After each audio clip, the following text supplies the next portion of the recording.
Hi, this is Chase Utley, and this is the Phillies Show.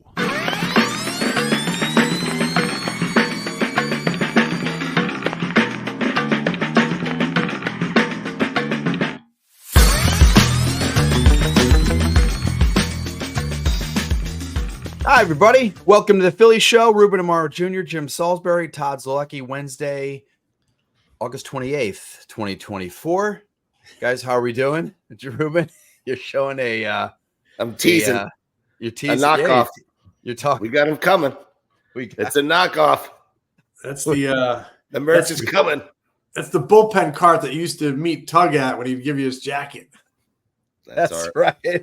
That's right. I wish they had the bullpen cart still, just to roll it out for old time's sake, you know. I do love that cart. I think it's the coolest thing. I think they might have one in the ballpark somewhere. They gotta dig that thing out, especially on Thursday nights when they're wearing the retro reunions. Yeah, for those listening in their car, Ruben's got a Phillies show bullpen cart T-shirt on. It's a knockoff. Without us in it. It's always better when we're in the cart driving it. Great point. Jimmy, are you driving that cart? You're on the left-hand side. No, I'm driving with my foot. I do like the fact that you're hanging out to the side, though, Jim. Yeah. I've been there before, hanging out of a golf cart. Oh, my gosh. Guys, the last couple games for the Phillies, pretty good. Bryce Harper hits that walk-off hit on Monday night. Aaron Nola just dials it up on Tuesday night. Last night, Nick Castellanos hits a big home run, 3-run home run on Tuesday. How are we feeling about how they've been playing the last 4 games? They won 4 in a row. They can sweep tonight, get the first 5-game winning streak since May. Seems like, again, Jim, we talked about this the other day. Like, it was a lot of doom and gloom last week, but a little bit different vibe going on right now. Yeah, there was a lot of doom and gloom, and some people scoffed at me when I said my panic meter was at 1.5 when I take my pulse, but they did kill you for that. Yeah, but no panic. I just looked at the standings. Guess what? They're tied for the best record in baseball again. They've won 4 in a row. The offense has awakened just enough. The starting pitching has been very good the last turn through, maybe the last 2 turns, turn plus. They've hit some bombs. They are a much better team when the ball lands over the fence, and you can say that about pretty much every team because home runs are big, and that's a lot of the way that the game is played today. But getting on base a little bit more, you still got to take care of those advantage of those opportunities that call for some good situational hitting. But good teams will do that, but they're bashing the ball just enough here. They had a couple of 11-run games in Kansas City. Last night you mentioned Castellanos with that 3-run home run. Very, very clutch, very timely. He sniffed out that breaking ball. It was a 12-6er. It didn't break off the plate, the kind that gives him trouble. He sniffed it out and he drove it into the seats. So, and Aaron Nola just made it all stand up. He has been brilliant, his last 3 or 4. His last 24 innings, I think he's given up 4 earned runs.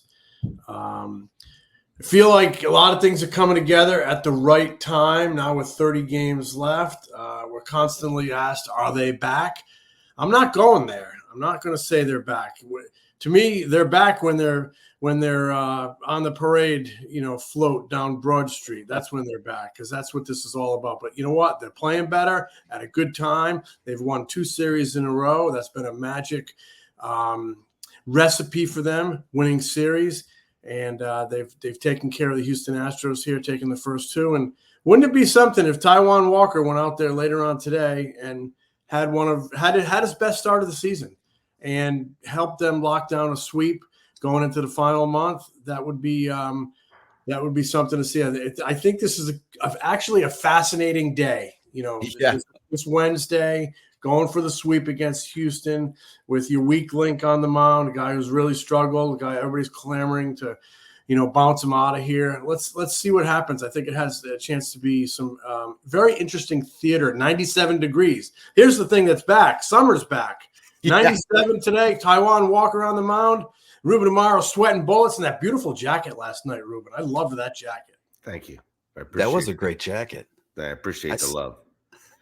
Anyway, No, you all make great points. I think back right now to a couple of different things. One, I think back to what Chase Utley said when I was in LA. Listen, this team's got to go through a tough time and they got to go through some adversity and they got to bounce back and be playing well when it's time to play well. And he may be a soothsayer because it looks like that sort of thing is happening right now. I couldn't, for the life of me, people were asking me the same thing, like, what is going on with the Phillies? What is going on? Well, I think, and as I think about it now, I think it's about the starting pitching, and that's where it starts. And for me, that's where it ends. When the starting pitching is going well, it was the best in all of baseball in the first 2 months of the season. All of baseball. Maybe Seattle was the only other team that was as good, or maybe a touch better. But Seattle had no offense at all, and they still don't have any offense, but they still have pretty good pitching, so they're sort of in the race. The Phillies, their pitching rotation, Suarez going down, that was huge. And I think back now about Suarez coming back and pitching in Kansas City and pitching the way he did, and that was the start of this role they got going. And I think that in a lot of ways, it's just weird. I don't know if it's mental. I don't know if it's physical. It could be a combination of the two. I think that's one of the things that sort of picked this team back up. He came out and pitched his ass off, and it was Ranger Suarez of old, and it started that turn in the rotation that made it, then you got Suarez and Wheeler and Nola and, Christopher Sanchez is pitching his tail off as well. Obviously, Taiwan Walker struggling and not pitching all that well. But having those four guys, setting it up for those four guys, and this is what Rob Thompson's been talking about all season long. Get those guys healthy. Make sure I take care of them. Give them an extra day when they need it. Take a long time to get Suarez back after those back spasms. They took their time. Hopefully he's going to be fine and healthy. And I think that's one of the biggest reasons why these guys are sort of back on track.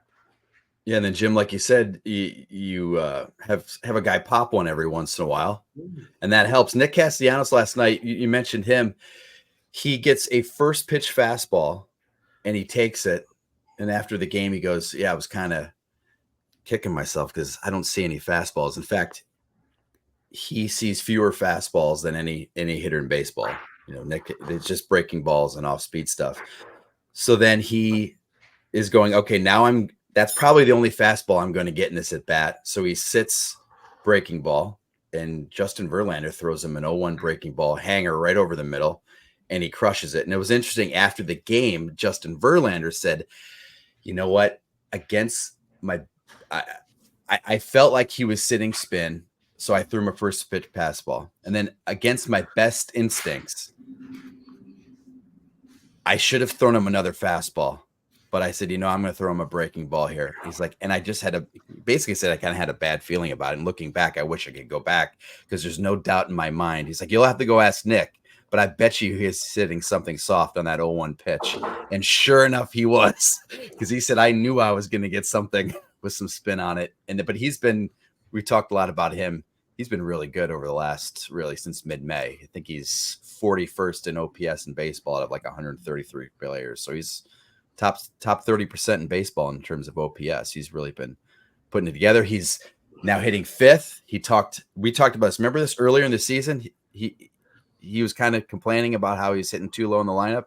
He said last night, he's like, I'm basically a glorified batting practice hitter. I swing at everything and I swing hard. And so it helps me when I'm in the middle of the lineup. Rob Thompson said, you got to earn that spot though. And he's earned it. He's earned the spot, You don't just get to hit fifth just because you like to swing a lot and you swing hard.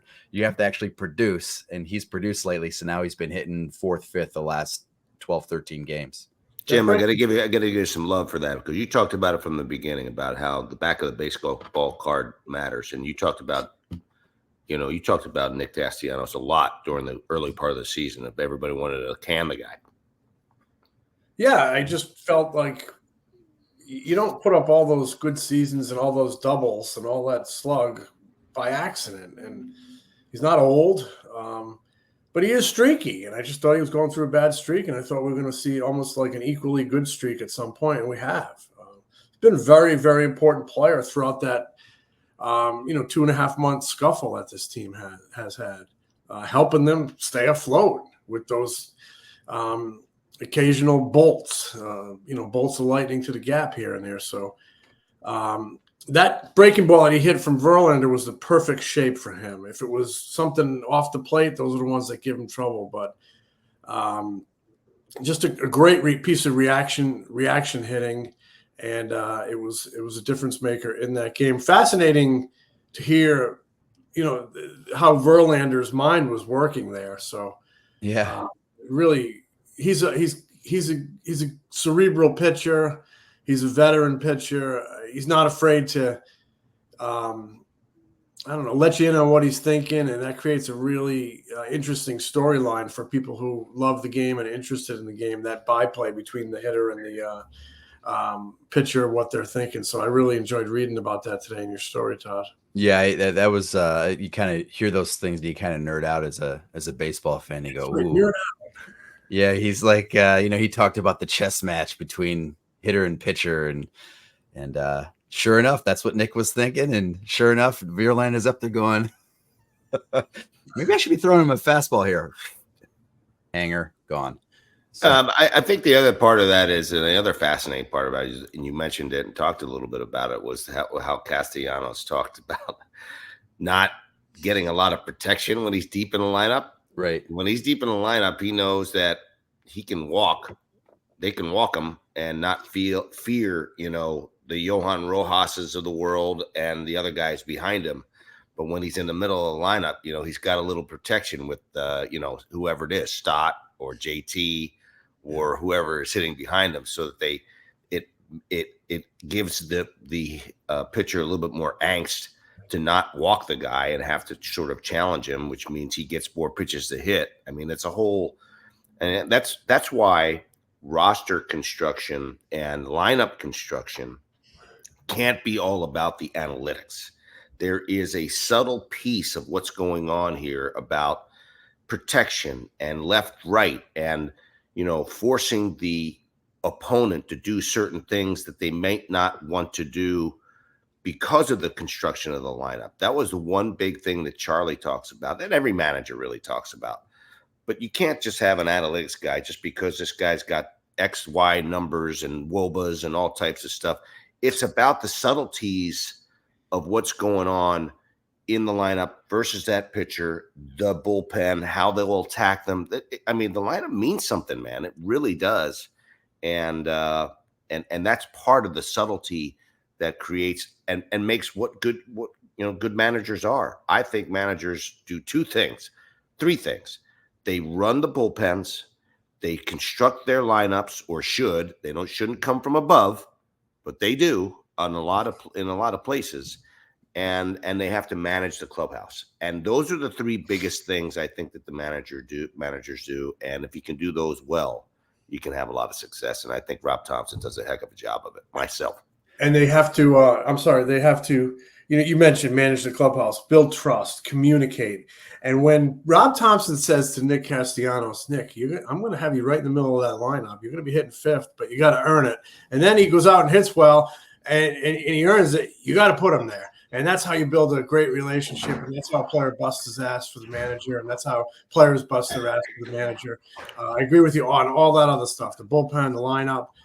But there's a chemistry between good manager and players and performance and the way you communicate with them. And I think Thompson's very good at that. And we will be right back. We're busy. You're busy. And figuring out food all the time is a hassle, especially when you're trying to eat right. Fuel up with Factor's no prep, no mess meals.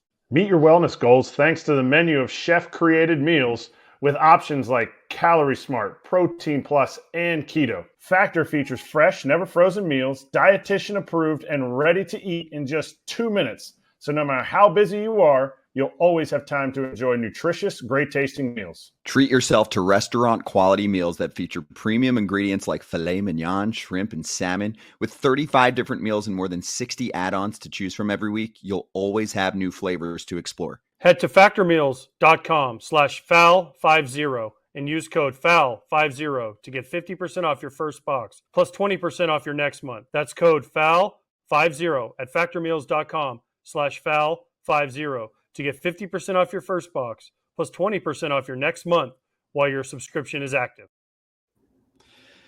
And we are back. Gentlemen, we put out a tweet last night for questions, listener viewer questions, and I think it's taken off because we got a ton of questions yesterday. Like, we got so many questions, we won't even get to, a third of them, I don't think. I mean, on Instagram and on X, aka the formerly known as Twitter. So let's jump into these. We got a bunch, and let's start with the general themed big picture question. This was something I think was, I don't know if the same guy asked it, but this was something that was asked a few weeks ago. The Phillies seem to be hurting me less now. Do you think they'll continue to hurt me less into the postseason? This is from Michael on X. Remember we got one like that? Like, why do they want to hurt me so much? When will the pain stop? Was that the pain? When will the pain go away? Yeah. Elizabeth is the big one. Elizabeth. Exactly. So what do we think? Well, I mean, Ruben, you said the starting pitching. If the starting pitching keeps going like this, they're going to be in games every night. I don't think there's any question that if now Ranger is back on track, and these guys remain healthy, the big four guys, because they're really the crux of what this team is built around. I think. I know they spend a lot of money on offense, but the reality of it is, I'll never stop thinking this. When you have great starting pitching, man, you got a chance to win every single night. It's as simple as that. And why the game got away from this, I don't know. If I was an executive in this day and age, I would go back to the same themes. When everybody's going left, I'm going right, and going back to what means something, and that's starting pitching. If they're healthy, they'll be back, and they'll be really, really good in the postseason. I know they have to get big hits, and they have to make adjustments to teams that have good plans and execute those plans. But if they get good starting pitching, they got a chance every single day. There still might be nights when the pain rears its ugly head, when they're chasing and swinging from their heels and having a night like they had in Game 6 and 7 last year. Unfortunately, it's kind of in their DNA. That stuff can pop up. But I do think when they're going good, they can put together lengthy stretches where they avoid that stuff, and seem to be in one right now. Bohm chasing a little bit. You'd like to see him get dialed in, because he's typically a very selective hitter. But right now, the pain is subsiding. But I will remind you of that Bart Giamatti quote: baseball is designed to break your heart. And, it's a tough game and a tough business, and only one team at the end is going to be smiling. So you got to get into October, which they will. And then you got to play good baseball, take care of opportunities, don't make errors, don't give up extra base runners, extra bases, and put it all together. This team is very capable of doing that. I personally can't wait to see how they perform in the month of October. Jim, you mentioned Alec Bohm. That was the question that British Philly on X asked about. What's going on with Bohm? Weird body language, gone from constant RBIs to swinging at everything. Any inside information from Coach Ruben on a player showing body language like Bohm has been? I mean, that has jumped out the last few games. And I know he has talked about that in the past, like trying to control his emotions on the field and not having such bad. But I mean, slamming the helmet, flinging his bat, a lot of frustration from him over the last 6 games, batting 160, 392 OPS, 3 grounded into double plays, 3 double plays. I think he's starting to feel it. He had such a great start to the season, and these are human beings. And now he started going into one of those funks for a while. I mean, for almost a month, he didn't have an RBI. It was bizarre. And part of it was because guys in front of him were really not getting on. There was a lot of stuff going on as far as the lineup construction. Schwarber and Turner were struggling. They weren't really doing a lot, and so even Harper was not as dynamic, clearly, and his opportunities did not present themselves. And then he struggled in those opportunities. And I think it sort of snowballed on him a little bit. And over the last a week or so, I see him sort of getting out of his comfort zone. He's a guy that uses the whole field. He swings the bat on pitches that are in the strike zone typically. I see him just trying to press a little bit and do a little bit too much. Maybe he's starting to think about arbitration and money and contracts and things like that. He hasn't been locked up. I mean, I don't know that about him. I don't, but if I'm him, if I'm in his shoes, I start thinking about those things like, oh my God, if I get another 90 or 100, another 110 RBI season or whatever the case may be, I may put myself in a position to make a ton of money. I don't know if those things are going through his head. I don't know if he's just pressing. I don't know if he's getting out of his comfort zone, but I do see some differences in him. I think, fortunately, he hasn't really taken it, I don't think, to the field, which is a very, it's something where he's showing his maturity. I think he'll be back. He's one of the most talented hitters they have. I mean, as far as just utilizing the whole field and that kind of stuff. So I think he'll be back. He just needs to take a breather, relax a little bit and go with the less is more program, which is, the Charlie Manuel theory. Less is more, let the pitcher come to you, and then take care of the damage. I see him. He's an emotional guy. I don't mind a little emotion, a little snap now and then. You probably want to do it up in the tunnel where nobody can see you, but I don't know. It shows you care. But I just think he's reacting in the moment and in the instant to the result of that particular at bat. And I would offer, last night he has that bloop hit later on in the game where they all come together in the outfield and the Ringling brothers and he's standing on second base and all of a sudden big smile. Big smile. And so there was this reaction. He didn't hit the ball well, but it was a reaction based on the result. So I think it's disappointment coming out, and at the root of it, it's like, I know I'm better than this, and it's just disappointment. And everybody handles it a little differently. I'd be careful to squelch it because I think that's who he is. But I think in their private conversations, Rob Thompson, Kevin Long can urge him, you're a good player, you're a good hitter. We're here. A lot of the reason we're here is because of you. Don't get too frustrated. It's going to happen for you. Stop breaking helmets. You ever heard a story about Utley? Utley was a serial, quiet, stealthy helmet breaker. And nobody knows, because he never would do it out in public, out on the field. He's smart. He's smart about his snaps. He would snap up in the tunnel where nobody could see it. And I feel comfortable telling this because I wrote the story years ago. But there was one season he broke like 7 helmets. And Phil Sheridan, the equipment man, great equipment man with the Phillies, been there forever, does a great job. Phil Sheridan went up to him and said, like in September, said, hey, man, you got to cool it. This is my last helmet. This is the last helmet I got for you in your size or whatever. And so you got to control your snaps a little bit. So guys care. They blow off steam. I just think people are like, oh, my God, is he burying himself? Is he quitting on himself when it happens out on the field? But so just bring it inside where nobody can see it. And then when you retire, we'll tell all the stories about the helmet you broke.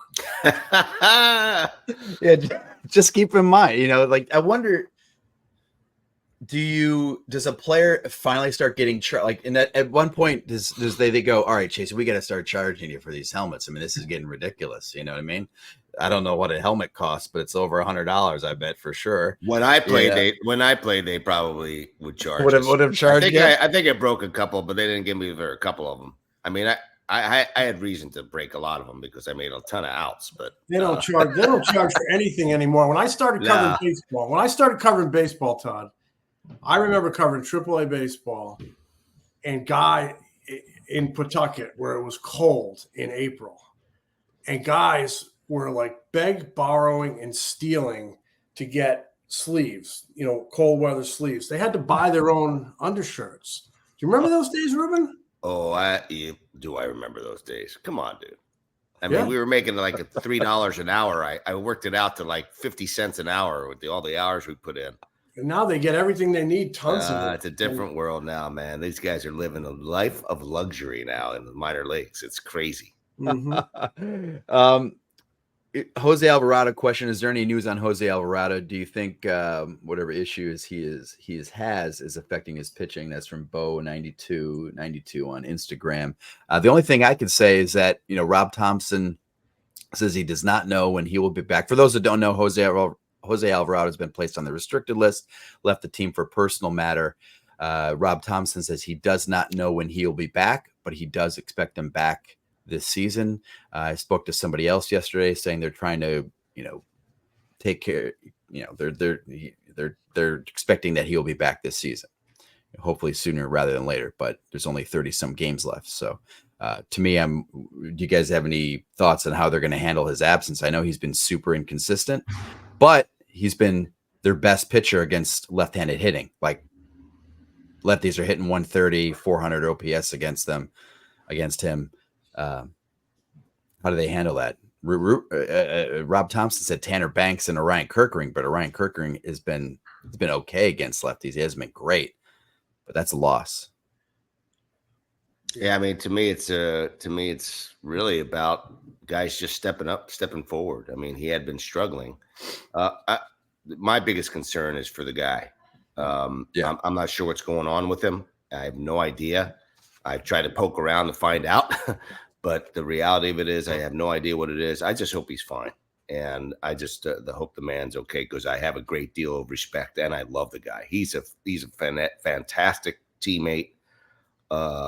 He's important in that bullpen, if not just for his presence. And he's an outstanding pitcher when he's on. I mean, he's really, really good. And I just hope he's okay. Yeah, me too. Really good man, good-hearted guy, good in the clubhouse, big smile, loves everybody. So, all the best to him. The recipe might be what they got last night. Try to get 7 good ones from the you've rested the rotation periodically throughout the season because, you want to play big games in September and October.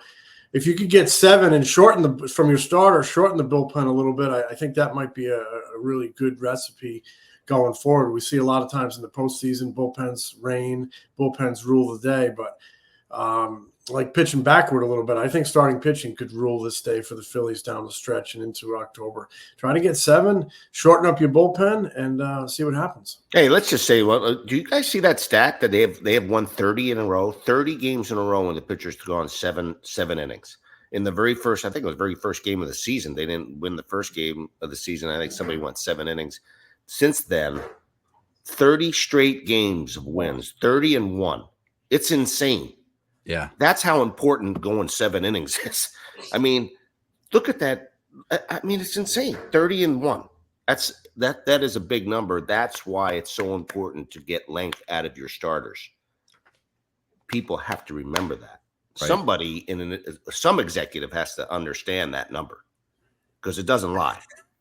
Well, Dave Dombrowski likes it. I know that. You're damn right he does. He's about as old school as they get. Because he knows baseball. Yeah. Dave does like the old school nature of this rotation and throwing guys out there for 6, 7 innings. 7 innings I've preferred. A couple questions on September call-ups. Question mark. That's from Weightman Stats on Instagram. Is there anyone at Lehigh Valley that could not be on the average fan's radar that could get a call-up in September? That's from Dave Himes on X.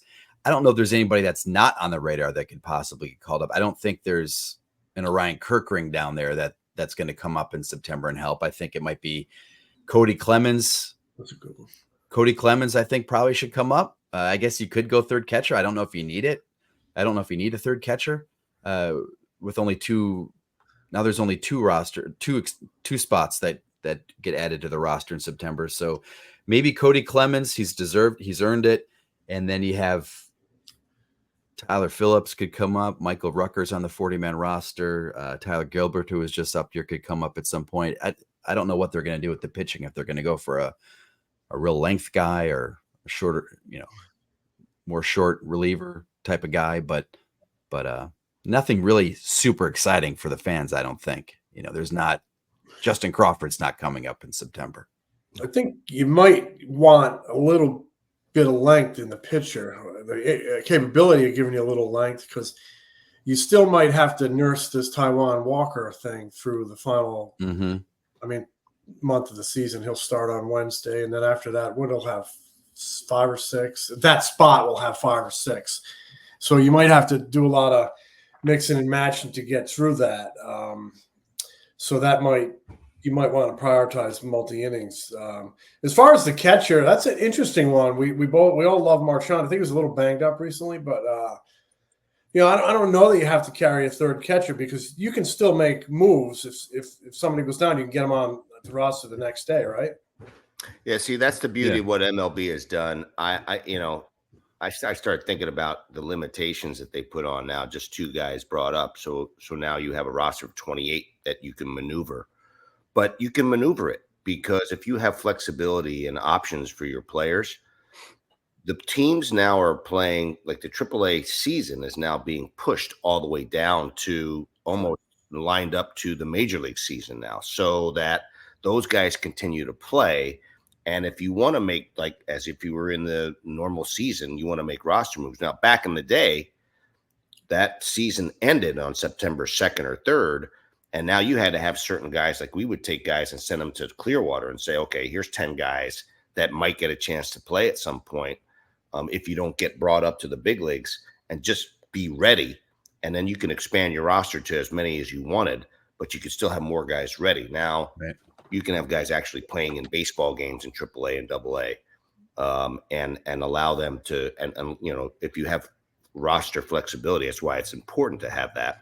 And move guys back and forth. Like a pitcher can throw one day, he can get sent down and be replaced.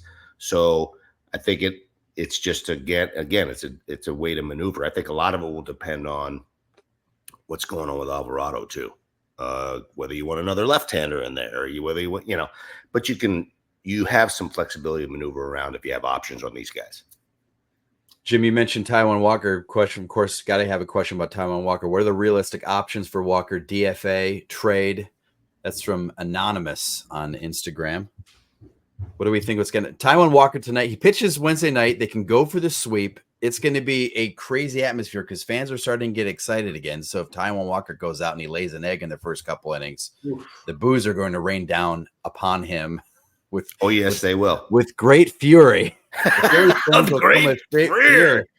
Nice. I have my Phillies beat newsletter is going to come out later today. I had somebody break down a lot of the stats on Taijuan Walker because the Phillies keep saying they're encouraged. Taijuan keeps saying it's going to be coming, but the facts are the facts, and he'll probably pitch well tonight. Now that I'm writing this, chase rate on a splitter by season has dropped each year over the past 3 years. It's way down. The whiff rate, so that swing and miss on his splitter, way down. It's 29% in 2022. It's 16.8% this season. So now when he's falling behind the count, then when he comes in the zone, you guys know it, he's getting absolutely crushed. He's last in baseball in barrel percentage. That's his balls, hit certain exit velocity, line drives. Last in average exit velocity, 92.1. Last in hard hit percentage, 50%. When he's hitters are ahead in the count, they're batting .353 with a 1.292 OPS against him. So there's not really any signs. There's not a lot of positivity. There's not a lot of signs that if he could this is just coming along, and he's just right there. I mean, he's really just getting pulverized out there. So I don't know what the answer is.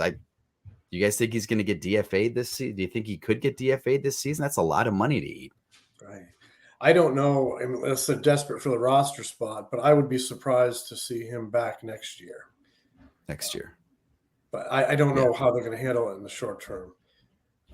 Ruben, you've had to make these decisions. It's a tough one, man. $38 million is a big, big nut. I mean, that's a lot of money. And so I know that Middleton doesn't. I mean, he cares about money. I mean, everybody cares about the money. I mean, especially when you're having to dole out those types of dollars for an unproductive player. But I mean, in the past, we've had to make some tough decisions. He's providing some depth right now because he is a starting pitcher, and they need somebody to eat some innings. I know Allard has pitched pretty darn well at times, and Phillips can mix in, and there might be some other guys that you can throw in the mix. But right now, he is a starting pitcher, and they need some innings to be eaten up. Yeah. And he needs somebody to protect the other 4 guys in that rotation, and the bullpen. Now, if he can't, if the man is throwing 2 or 3 innings and that's it, they may end up going to like a piggyback situation. Who knows? Where they just say, "Listen, I'm going to get him for 2 or 3 innings, and I'm going to bring a long guy in and go from there." I mean, I don't know if you can necessarily do that when you're going to a 6-man rotation right now. And I'm not sure about all the plans that are going to be happening over the course of September, but he certainly put them in a tough position. If he was pitching better, it'd be a much easier position to say, "Hey, man, we're just going to give you the baseball." But you just cannot continue to get hammered and get knocked out after 3 innings, because it's just the domino effect on the bullpen and the rest of the club is just too great. He's on a start by start basis right now. He's going to have to earn his innings. 5 days later every time he goes out there, and I don't know if they can go through another season of this unless there's some dramatic improvement, and I'm not sure that's in the cards at this age. And he's apparently pitching healthy, so it's a tough call. I mean, all that really matters though is right now in the next 30 days, and he's going to get the ball on Wednesday, and he needs to give them take 5 innings. Just give me 5 innings, and we'll deal with 5 days later. 5 days later. And I just don't know if he can throw. People ask, can he throw out of the pen? I don't think this guy. I don't think so. I don't think he's going to elevate his fastball. I don't think that I think he's giving it all he's got right now, and I think this is where he's maxed out. Yeah, I agree with that. I don't think. You think he'd have any trade value in the offseason if he ate a whole bunch? I think that's iffy. I think it's possible, but you have to eat like almost the entire contract. I mean, Todd gave the numbers. I mean, if you're looking at the numbers, you're just hoping that the guy bounces back in some way, shape, or form, and you don't really want to pay much for the guy. And if there's a chance they're going to let him go and you can get him from the minimum, why would you give up a player, right? No doubt. Exactly.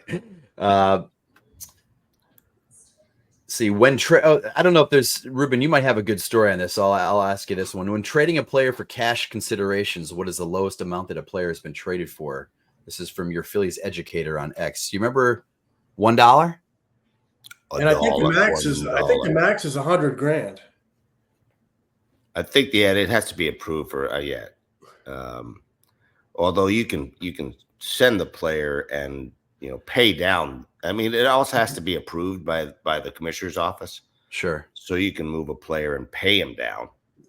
But I think the minimum. I think I may have traded a guy for $1 or something like that. Okay. I remember a trade for $0. Who's that? They had a minor league pitcher, and they traded him to the Anaheim Angels for $0.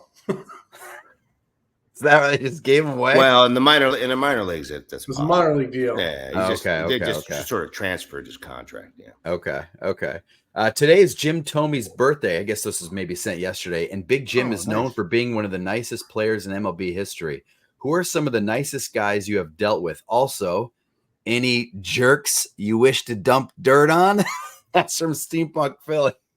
I'm sure you guys get this too, right? I mean, other than like the day-to-day questions of why is this guy struggling? Why is that guy struggling? The thing I get asked the most is what are guys like in the clubhouse? Who do you like? Who don't you like? Who's the biggest jerk in the clubhouse? I'm not going to say who the biggest jerks are, but there's been a lot of really great guys. That's because you'll lose them. You can't. I mean, professionally, you can't really name those guys. For your sake and for my sake. I mean, the ones in the past you can toss them out there a little bit, but typically, it's very difficult for writers to have to dump on guys because then they don't have any respect from the guy when they want to have a conversation or want to do a story about them or talk to them, and that's a difficult position to put you guys in.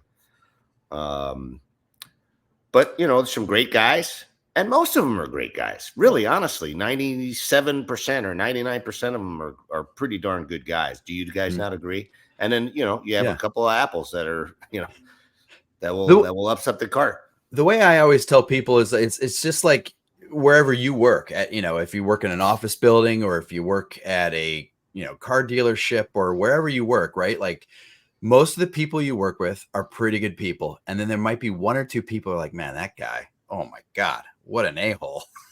But I will say on this roster, this current roster, and I'm not just saying this because these guys are playing right now. I can't think of a guy in there that I'm like, this guy just gives me a hard time every single time I go up and talk to him, or this guy causes so many problems in the clubhouse or whatever. Nah. It is a really good clubhouse from top to bottom. But I mean, favorite players, I mean, nicest guys I've ever covered. I mean, Jim Thome, obviously there. Love Jeff Francoeur. We had him on the show. He might be my favorite, my all-time good guy.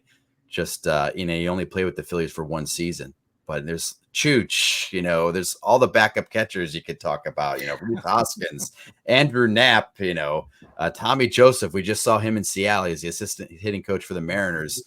Great guy, but, and then the star players too. Ryan Howard was always tremendous. I always like talking to Jason Ward, Shane Victorino. I mean, the list could go on and on and on. Shane Victorino was hilarious. I loved covering Jimmy Rollins because he did exciting things on the field and he said provocative things after the game. Same with Schilling. He did exciting things between the lines and he said interesting things after the game. I liked all those, Jim Thome, just gentleman Jim. And you mentioned Tommy Joseph. Michael Franco was a great kid. Remember Michael Franco? Mm-hmm. Oh, yeah. Just, Rico Bronya, Rex Hudler. You could just Billy Wagner, just so many good guys. And Brad Lidge. I mean, Brad Lidge has what a quality human being. Yeah, I mean, he has this storybook season in 2008, and he's more than willing to take you along for the ride and share it with you as a writer, so you can write about it. And very accommodating. The next year, he has the season from hell, and he's the same guy. He's very accommodating. He knows it's not your fault, and just a gentleman. So I could go on for an hour about all the good people I've met in the game. So yeah, same here. But the guys that come to mind, Jim Thome was my teammate, and then I signed him a couple of times, had to trade him once or twice. Just salt of the earth, man. Just a wonderful, wonderful human being, almost to the point where it's just real, and it is. The other guy that was like that a little bit was Mike Sweeney. We didn't have him for very long, but what a tremendous human being he was. And you mentioned the other guy, Rex Hudler. I just saw Rex. He's doing the TV over there in Kansas City, man. He is just an absolute treat, man. I love him. He's so positive. He's such a, there's so many different characters in the game. I have some great friends in the game. Gary DiSarcina, who was a teammate and a coach mate of mine. Paul Sorrento, same thing. I mean, just there's so many millions of guys that I could sit here and name that are just sweet, sweet people and great people to be around. Dave Hollins, I mean, oh my God, one of my great, great friends in the game. Just superhuman beings that you're in a lot of ways, I'm a better person for knowing a lot of them. Yeah, I mean, who's a really good guy, and he just popped into my head, is Mark Leiter Jr., who just came through with the Yankees. He was here briefly. Just a kid who was, from Jersey Shore, appreciated being a major leaguer, worked really hard, just a good guy. I mean, there's so many of them, I gotta mention Kevin Jordan, because he was an unbelievable teammate. What a superhuman being he is. We see him in San Francisco all the time, and it's great to get a chance to see him. My bench mate, just awesome, great peeps. So the day you guys, I'll tell this story really quick. Kevin Franson loves this story. In 98, so you guys signed Rex Hudler, 97, 98, 2-year deal. He showed up hurt because he blew out his hamstring trying to run 20 miles an hour on a treadmill 2 days before spring training, and it was never right after that. And so you guys released him toward the end of 98 at the vet, and he's standing in front of his locker, and there's a gaggle of reporters around him. I'm kind of off to the side a little bit. And he's saying, I just wish I played better, and I was hurt, but I appreciate the opportunity, and saying all the right stuff. Then he catches my eye, and he used to call me Steak for obvious reasons. And he catches my eye. He goes, "Steak, I got fired today. And he busts out crying, big tears, and he's hugging me and on my shoulder, crying his eyes out. And I'm looking around saying, what am I supposed to do here?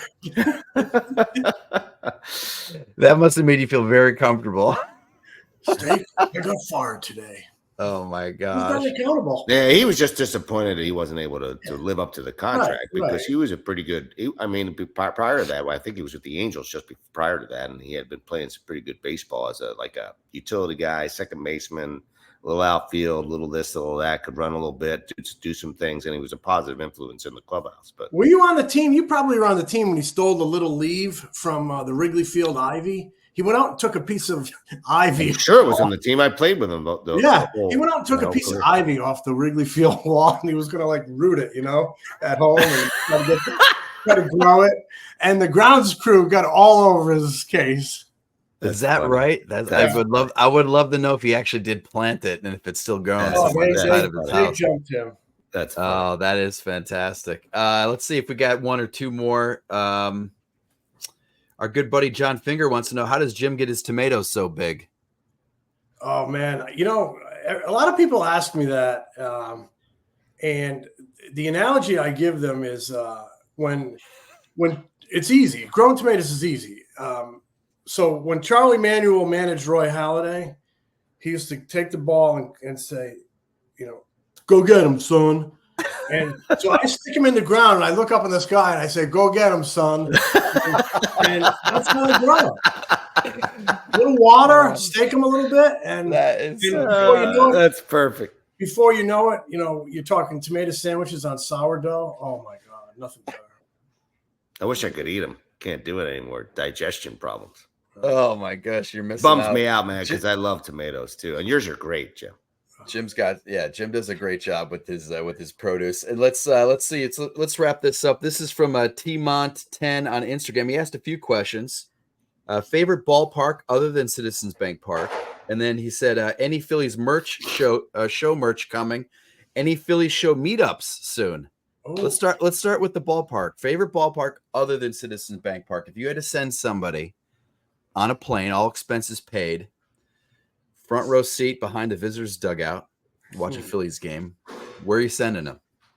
And don't give me one answer. Don't start rattling off 7-8 your favorite ballpark. I'm sending them no cop outs. I'm sending them to San Francisco when the Giants are good and it's a big game. That's a good one. I'll say PNC Park because it's at night, twilight, when the bridges and the lights are going on in the city. Beautiful skyline. Purple lights, skyline. I'll say PNC. That's a great one. I was going to say AT&T as well. I love that ballpark in San Francisco. The location, just the view from behind home plate. Yep. The atmosphere there is just fantastic. Like you said, Jim, when they're good, when the Giants are good, it's a great atmosphere and it's a great ballpark food. Ballpark. Oh, good. lot of great food at that ballpark. You got the garlic fries, which you'll be feeling and tasting and smelling for the next 6 days, no matter pouring out of your pores. Yeah, exactly right. But that is a great ballpark to go. I love walking up there in the afternoon before the game. It's just a great view. The outside the ballpark, and then leaving is great because they have all the palm trees out front, like wrapped in these LED lights, these orange LED lights. So you walk out. The ballpark is really lit up beautifully. You have the Willie Mays statue out front. It's just a totally great vibe. Let me just say this one thing. As a coach, I remember John Farrell telling me this. He said, Ruben, when you go out on the lines and you have a good team, and we had a very good team in 16 and 17, there'll be nothing like being a first base or third base coach at Fenway. It was spectacular. I walked out and the club and the dugout and the first base coaching box is like right 6 feet. I walked out there, man, and felt like, wow, this is heavenly. It was so badass. It was fantastic. That's got to be cool. It was really cool. So, and it answers other questions. Any Philly show merch in the works? Any Philly show meetup? We would love to do a meetup. We have to figure that out. We have to figure out something. We have to figure out a day to do it when we're all off, when there's no Phillies game. And then we could do like an Eagles watch party. That would be fun. little chit chat at Phillies in between. We do have some interesting. We have some interesting guests coming. Yeah, we do have some Stay interesting guests coming. Stay tuned to that. And then the merch is coming too, right? Yeah, we've got some merch on the way, I think. So we'll be introducing that at some point. We're excited about that. It's been a long time coming, but we've got it. Tease a little. That's a little bit of a tease. It'll be a little bit different than that, but it'll be good. Tease. It'll be good. We went really long today. I feel like we pitched deep into the game. We did. We might have gone 8 innings or when Aaron in 8. So let's wrap this up. Exactly. We'll be back later this week. But then we answer a lot of listener questions. I didn't even get to half the questions I wrote down on my list here. Maybe we'll do it. Maybe we'll do it on Friday or whenever. Save some for Friday. We'll come back on Friday. All right. Well, hey guys, I was gonna say I'll smell you. Am I allowed to say I'll smell you later? Of course before you guys. All right, I'll smell you guys later. All right, we'll smell you too. Have a great one. Smell you, Todd.